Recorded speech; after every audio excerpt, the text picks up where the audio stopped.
Val Emmons Show, where freedom is cool and political correctness is for sissies. Hello everyone, it's Val Emmons and you're listening to the Val Emmons Show. So tonight Congress reaches a budget deal and conservatives already hate it. Let's see. Lawmakers unveil tentative budget deal call for rolling back the sequester. Congressional negotiators on Tuesday announced a tentative budget deal that would avoid a partial government shutdown, but also begin to unravel hard-fought spending cuts. The lead negotiators, Senate Budget Committee Chairwoman Patty Murray, Democrat, and House Budget Committee Chair Paul Ryan of Wisconsin, Murray is from Washington, detailed the specifics of the proposal at an evening press conference tonight at about 6 o'clock Eastern Time. I'm proud of this agreement, Ryan said. It reduces the deficit without raising taxes, and it cuts spending in a smarter way. It's a firm step in the right direction, and I ask all my colleagues in the House to support it. But the measure could face a tough climb, particularly in the House, which is expected to take up the bill first. Ahead of Tuesday's announcement, fiscal conservatives raised alarm that lawmakers were proposing a rollback to sequester cuts. Fox News reports that the proposal would restore about $63 billion in funding that had been cut by the so-called sequester. Officials said the increase would be offset by a variety of spending reductions and increased fees elsewhere in the budget, totaling about $85 billion over a decade, leaving only enough for a largely symbolic deficit cut of $23 billion over the next decade. However, fiscal conservatives warned the lawmakers were simply trading increased spending for a few promises of cuts sometime in the future. While Ryan predicted that conservatives would support the bill and GOP leaders praised the negotiators, Senator Marco Rubio... let me get some water. I need a drink. Hang on a second. Came out against it.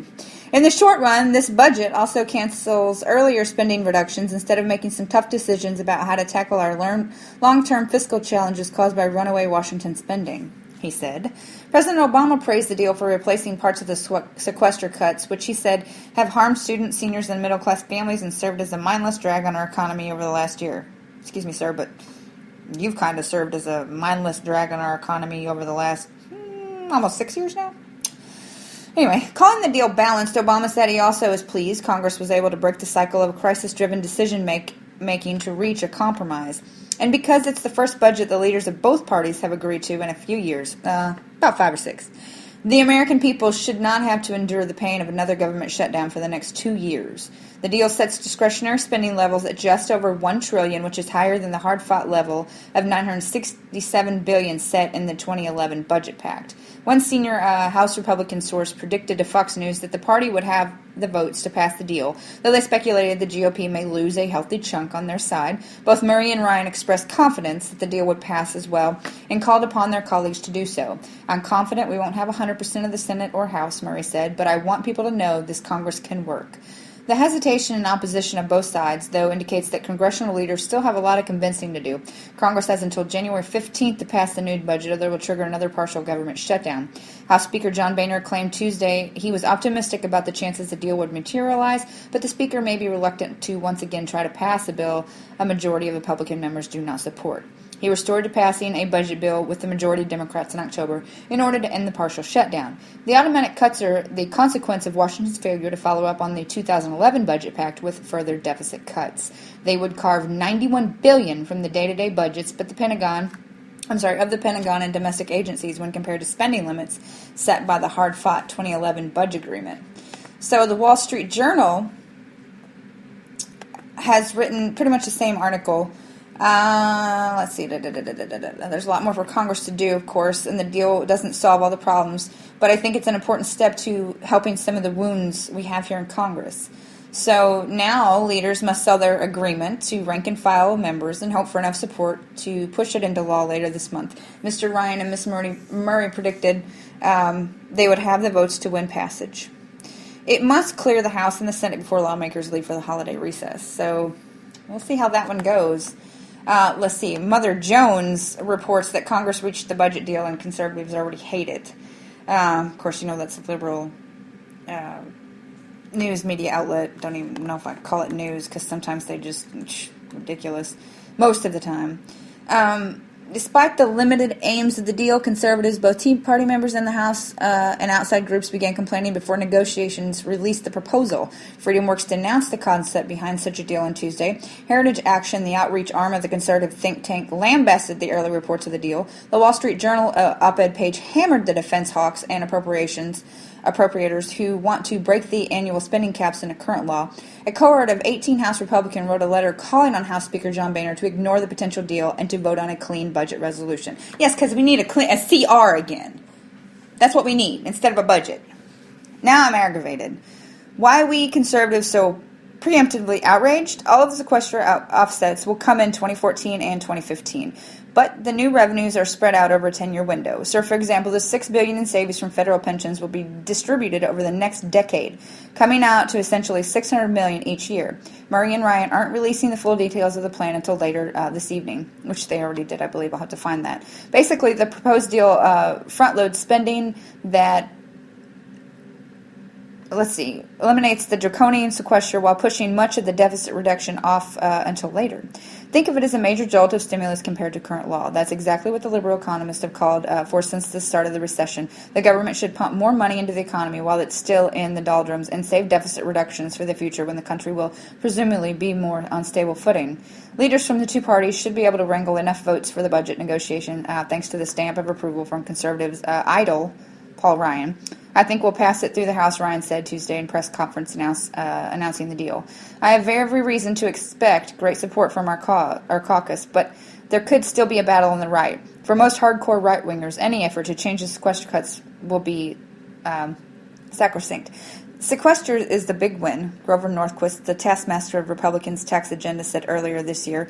It defines the decade. Any deal that sidelines some of those cuts while shunting deficit reduction off to a later date should count as a win for progressives. Any cause for more conservative on Republicans sniping. So that's the two sides, a couple of the different versions for you. But now I want to turn to something a little bit more that maybe not a lot of you have heard about or even thought about, because if we don't get this budget thing under control, these 100 legislators from the 32 states that met this Saturday in Mount Vernon to discuss the possibility of adding amendments to the U.S. Constitution through a constitutional convention of the states is gaining steam. So, in an article in The Blaze entitled Gaining Steam, nearly 100 lawmakers descend on Mount Vernon to talk a convention of states. Such a convention, as outlined in Article 5 of the Constitution, would allow state legislators to vote on amendments to add to the Constitution. Now I'm going to read this to you. The resolution of the Mount Vernon Assembly to prepare for a convention of states to write the rules. So they're preparing to write the rules. I want you to know that May 14th, 1787, this is exactly what they did. They pulled together a meeting in order to set committees and write the rules for how this constitutional convention would take place. So this says, whereas the historical record reveals states' assembly on many occasions by way of convention of the states for the purpose of discussing and resolving issues of common concern, including the Philadelphia Convention of 1787, whereby the U.S. Constitution was drafted.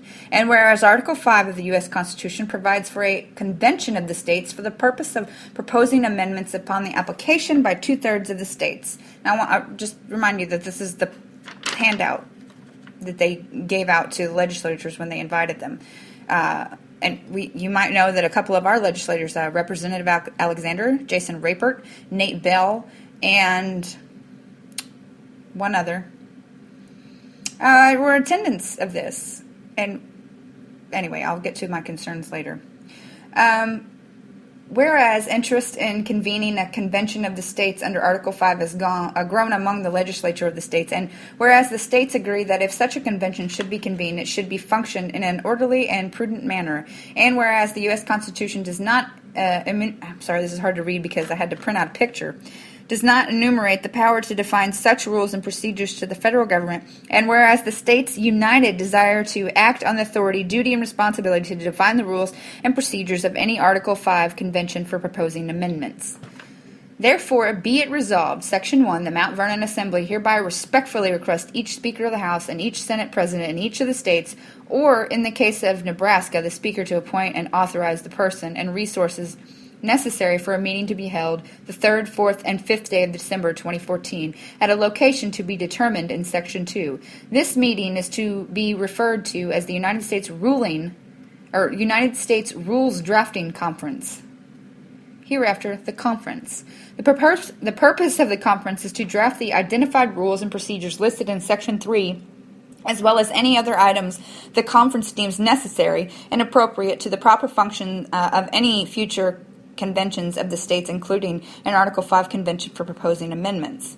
Section 2. In preparation for the conference, the Mount Vernon Assembly hereby respectfully requests each Speaker of the House and each Senate President in each of the states to appoint one representative, their representative respective body, or in the case of Nebraska, the Speaker to appoint two representatives of the unicameral legislation to a 2-day planning meeting convening at 1 o'clock p.m. on the first day of May 2014. How convenient. They did this May 14th, 1787. Anyway, this will be held at the Indiana State House in Indianapolis, Indiana. This planning meeting is for the express and limited purpose of forming and approving committees to execute the planning of the conference. Now, I want you to go back and I want you to look at a page that teachingamericanhistory.org, it lays out exactly every day of the Constitutional Convention that created the United States Constitution. Okay? Now, I'm going to explain to you because some people may think, oh, well, this is awesome because we're going to get over on the Democrats. That's not true, folks. What they're doing is very dangerous when it comes to the freedom and our current Constitution. So in an article written at www.outsidethebeltway.com, it's called Just Say No to the Constitutional Convention. A very great article, but the purpose of this article is I want to read to you Chief Justice Warren Burger as he addressed the dangers of the approach in a letter to Phyllis Schlafly, who was leading a conservative, she's an opponent to what was going on back in the 80s regarding, they were talking about the same thing. Now, I want you to know that this has never been done. This has always been done in the House, Congress, signed by President. Senate, House, President, or House, Senate, President. No amendment has ever been added to the Constitution in this manner because it is too dangerous. So this is what Chief Justice Warren Burger had to say. I'm glad to respond to your inquiry about a proposed Article 5 Constitutional Convention. I have been asked questions about this topic many times during my news conferences and at college meetings since I became chairman of the Commission on the Bicentennial of the U.S. Constitution, and I have repeatedly replied that such a convention would be a grand waste of time. I have also repeatedly given my opinion that there is no effective way to limit or muzzle the actions of a constitutional convention. The convention could make its own rules and set its own agenda. Congress might try to limit the convention to one amendment or to one issue, but there's no way to assure that the convention would obey. After a convention is convened, it'll be too late to stop the convention if we don't like its agenda. The meeting in 1787 ignored the limit placed by the Confederate Congress for the sole and express purpose. With George Washington as chairman, they were able to deliberate in total secrecy, with no press coverage and no leaks. A constitutional convention today would be free-for-all for special interest groups, television coverage, and press speculation. Our 1787 Constitution was referred to by several of its authors as a miracle. Whatever gain might be hoped from a new constitutional convention could not be worth the risk involved. A new convention could plunge our nation into constitutional confusion in confrontation at every turn with no assurance that focus would be on the subject's needed attention. I have discouraged the idea of a constitutional convention, and I'm glad to see states rescinding their previous resolution requesting a convention. In these bicentennial years, we should be celebrating its long life, not challenging its very existence. Whatever may need repair on our Constitution can be dealt with by specific amendments. It's worth noting, as Berger does, the historical context in which the 1787 convention came to be. On January 21, 1786, the Virginia legislature followed James Madison's recommendation, invited all the states to send delegates to Annapolis, Maryland, which is what they're doing right now, sending them to Indianapolis. Okay? At what came to be known as the Annapolis Convention. They were to discuss ways to reduce interstate conflicts. Okay. The few state delegates in attendance endorsed a motion that called for all states to meet in Philadelphia in May 1787 to discuss ways to improve the Articles of Confederation in a grand convention. But rather than discussing improvements to the Articles of Confederation, though the Philadelphia delegates quickly moved to the creation of an entirely new system of government that had no resemblance to the then current national government. When the task was completed that September, the delegates acted as if the Articles of Confederation did not even exist. Instead of complying with the amendment procedure provided for in the Articles, required approval by Congress and the unanimous consent of all 13 state legislatures, they constructed for a ratification process that completely bypassed Congress and the legislature. And they did that because they knew there was no way the new Constitution would have been approved by all 13 states. Indeed, the Constitution provided that it would become effective as soon as it had received the approval of just 9 of the 13 states that existed at the time. It goes without saying, of course, that the Articles of Confederation were flawed. It was flawed. It was doubtful that the United States would have survived a unified nation for much longer had they remained in effect. Over time, sectional loyalties would have caused the national priorities to drift apart even more than it did in the years leading up to the Civil War. And the new nation would have been ripe for pickings for Great Britain, looking to reestablish its control on North America, or for many manipulating by the other European powers. Under such scenario, it's not at all inconceivable that the conflict gripped the European continent in the decade afterwards would have found its way to the Americas. In some sense, then, Madison, Hamilton, and the others at Philadelphia did the right thing, and unlikely that the United States would have survived a unified nation for very much longer had they remained in place. So in some sense, Madison and the others at Philadelphia did the right thing and scrapped a flawed system of government and starting over again. As well as it turned out, though, the experiences of 1787 makes it plain that once called, there is no way to limit the scope of a constitutional convention, and no reason to think that we'd end up with, after it's over, would be anything better than what we have now. If you look at the current society, our president is out there praising a communist leader at his funeral and taking selfies. Everyone wants you to have free birth control. And let's go to that issue, because Jason Rapert is the congressman or the Arkansas senator who proposed the 20-week abortion ban. Or is it 12-week? I'm sorry, off the top of my head, I can't remember.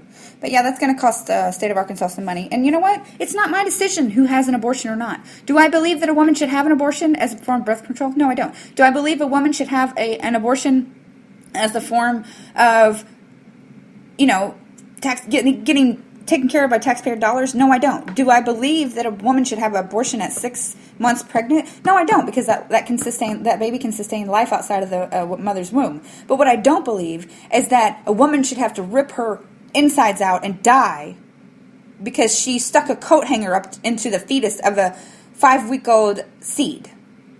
I don't believe that, and that is what will happen. So it's a common sense thing, but Jason Rapert is dangerous when it comes to opening up the Constitution. I'm sorry, Jason, you're dangerous. And you know that. You and I and your wife have had this discussion. So finally, Chief Justice Berger's point about the importance of secrecy in the 1787 proceedings is even more poignant today. In the era of the 365, 24/7 news cycle, blogs, Facebook, and Twitter, there wouldn't be any way to keep these deliberations secret, and making them public would just increase the likelihood that the end product would be one big frickin' mess. Flawed as it is, it seems fairly obvious that we're better off with the Constitution we have today than with risking everything on a convention and possibly ending up with something much worse. I mean, come on, people. Use your heads about this. It's absolutely insane to me. Could you imagine the things that could be put in there by liberals? This is not just the Republican convention. This is everyone. Everyone. And what passes is law. This is why there's never been any amendments made to the Constitution in all these years this way. Because everyone knows that you open yourself up for risk. I dissent on doing this. And I hope that you'll call your legislators, your state legislators, because that's who is being courted right now. Not your federal, not your U.S., but your state legislator. They're being courted right now. And the president of your House and your Congress and speakers of the House, they're all being courted right now to participate in this. Give them a call and let them know how you feel about it. And, just as with the Nelson Mandela thing, not everyone knows the truth. Not everyone reads their history books, obviously. It's obvious that people don't read. I'm telling you. And if they do, they think they know everything. Someone says to me, let me actually read my Facebook page. Someone asked me today if I was acting like one of the Cassandras, whatever that means. I don't know what that means, but people have been hounding me all day on stuff. I really don't care, but I don't think I need you to patronize me and tell me that I don't know how the Constitutional Convention needs to go. Let's see, it was Mark Johnson, one of my friends on Facebook, asked me, please don't tell me you have joined the Cassandras who don't understand the Article 5 process clearly outlined in Federalist 85. A lot of good folks are working to make this happen. Their plan would answer any legitimate objections that can be raised, other than from those who don't want a balanced budget amendment. Imagine that, Mark. Imagine that, from those. You think this is just going to be Republicans in the room? No, it's not. In fact, I think that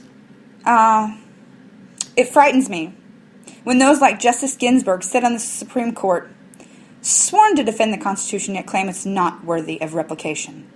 When we have a president and Senate that are determined to turn this country socialist and destroy our rights, like the Second Amendment, our free speech, they want to surveil us in the Fourth Amendment. How do you know you're not being set up, first of all? Do you patronize me that this could not happen? Because it has happened. There's a reason no one has ever added an amendment in this manner. It's too risky to open up the Constitution to such a method.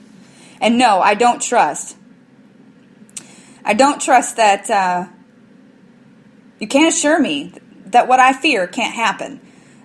This is no guarantee and no turning back once you've opened the door to this.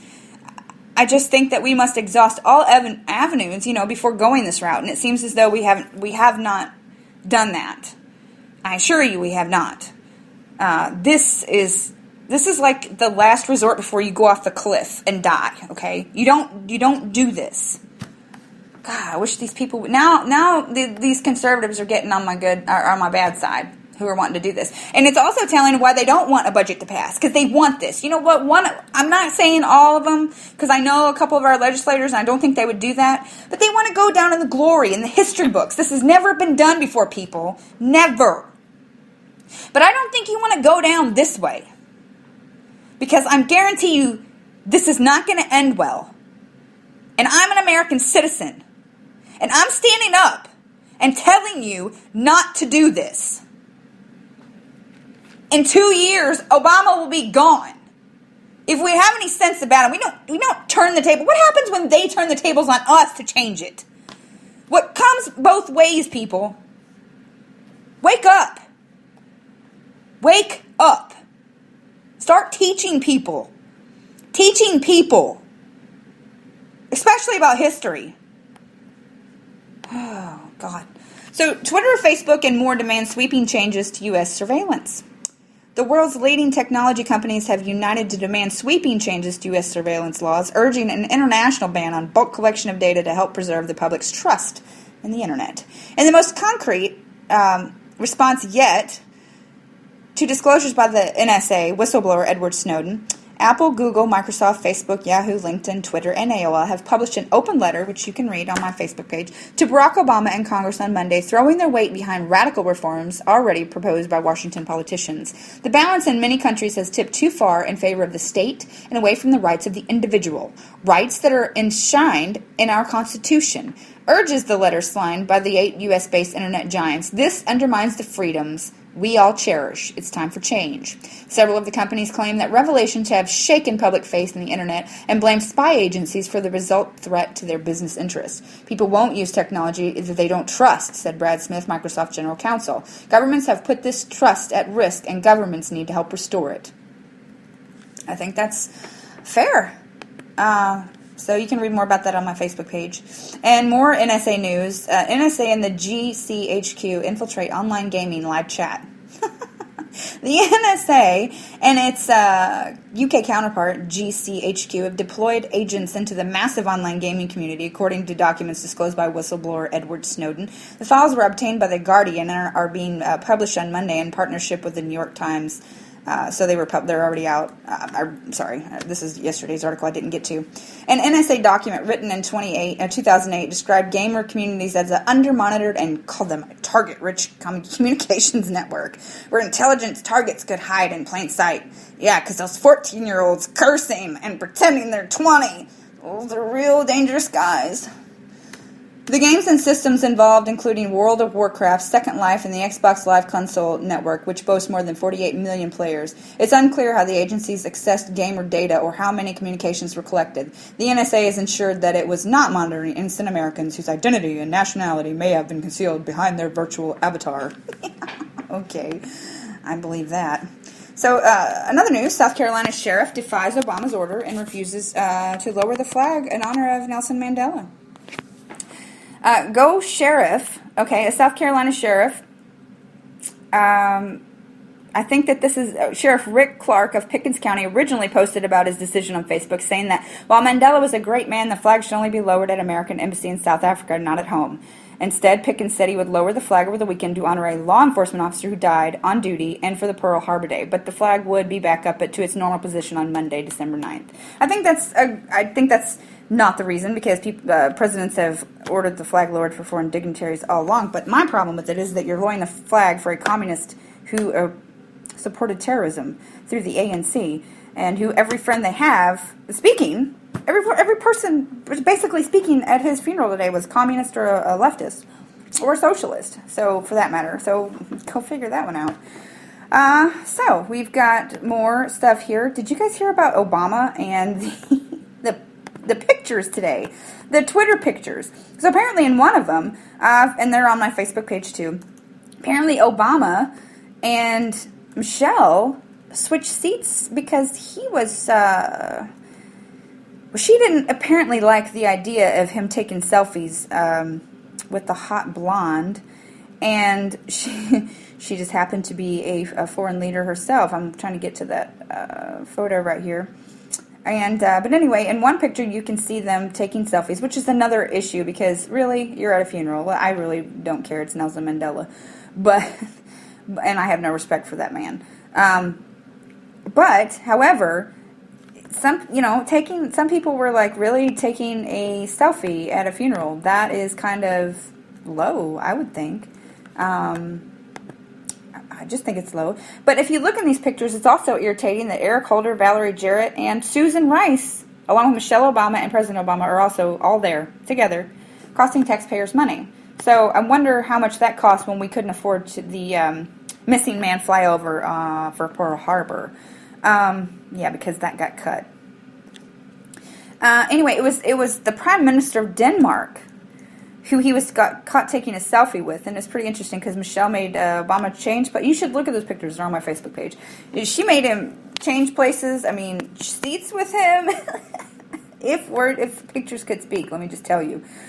And then the crowd booed Bush at Mandela's memorial. It seemed Bush got booed when his face was flashed up on the screen and his name was read off the list. And Weasel Zippers noted the fact that Bush has saved millions of African American lives is seen lost in the crowd at the memorial, most of whom seem to be African National Congress adherents. That's the ANC. The ANC has its own legacy of terrorism and murder, so perhaps cheering for terrorists and dictators are right in line with the history, because they did cheer for a bunch of the other socialist, communist people. It also seems the crowd forgot that Mandela was on the U.S. terrorist watch list until he was removed in 2008 by George W. Bush. Didn't they let the Daily Cuss crowd out of their mom's basement for the Nelson Mandela Memorial Service in South Africa today? Sure seems that way. And that's just another thing, lack of education. I think if people knew actually what they were even booing or cheering or clapping for today in this current environment that we have, then they may not be booing, clapping, and cheering in separate instances, but wouldn't be maybe clapping, praising Mandela. I would probably boo Bush because I think he's just a moron in some aspects. Some aspects it's turned out he was right, but not most of them. But he was funny, wasn't he? Oh my God, he was hilarious. I loved watching him walk into walls and have shoes thrown at him. Anyway, that's all I have for this evening. I hope that you learned something, and tune in tomorrow night when you never know what I'm going to say. Good night.